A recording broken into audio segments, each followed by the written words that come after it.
Thought trigger అయ్యి అది completely ఒక ఇమాజినరీ స్టోరీగా ఫామ్ అయింది. సో ఈ మొత్తం సినిమా ఒక జరిగిన ఇన్సిడెంట్ మీద బేస్డా అంటే కాదండి. సార్ అరవింద్ సార్, మొన్న ట్రైలర్ లాంచ్లో మీరు విజయ్ దేవరకొండ కానీ ప్రీ రిలీజ్ ఈవెంట్కి తీసుకొస్తున్నారు, కానీ ఈవెంట్ చేయట్లేదు, ఎందుకు సార్? రష్మిక రానప్పుడు విజయం వస్తాడండి. రష్మికకి విజయ్ అలా కాదు కదా సార్, మీరు విజయ్ దేవరకొండ గారు తీసుకొస్తా అని చెప్పారు. సక్సెస్ ఫంక్షన్ తీసుకొస్తామండి. రష్మిక హీరోయిన్ కనుక ఆయన్ని పిలిస్తే రెలవెంట్గా ఉంటుందని అనుకున్నాను. ఆమె లేనప్పుడు ఇంక రెలవెన్స్ ఏముంది. Okay sir. విజయ్ గారు, అదే గీతా గోవిందం కాంబినేషన్ కాబట్టి పర్టికులర్గా మా బ్యానర్కి వాళ్ళిద్దరి కనెక్షన్ ఉంది కాబట్టి దాని మీద మాట్లాడుతున్నాను. రెలవెన్స్ అంటే మీరు మీ అర్థం తీసుకోకండి. అంతేనా సార్?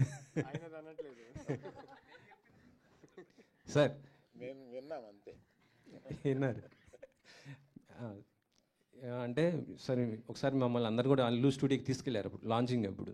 ఆ వర్క్ ఎంతవరకు అయిపోయింది సార్? ఇక్కడ ఎప్పుడు ఇక్కడే జరుగుతున్నాయి ఈవెంట్? మన సంభాషణ గర్ల్ ఫ్రెండ్ తోటి ఆపుదామండి. అది ఎత్తితే దానికి నేను త్వరలో ఒక పెద్ద ప్రెస్ మీట్ అది పెట్టబోతున్నాను. నేను చేయబోయే అదర్ దెన్ సినిమా ఇంకేయో చేస్తున్నా.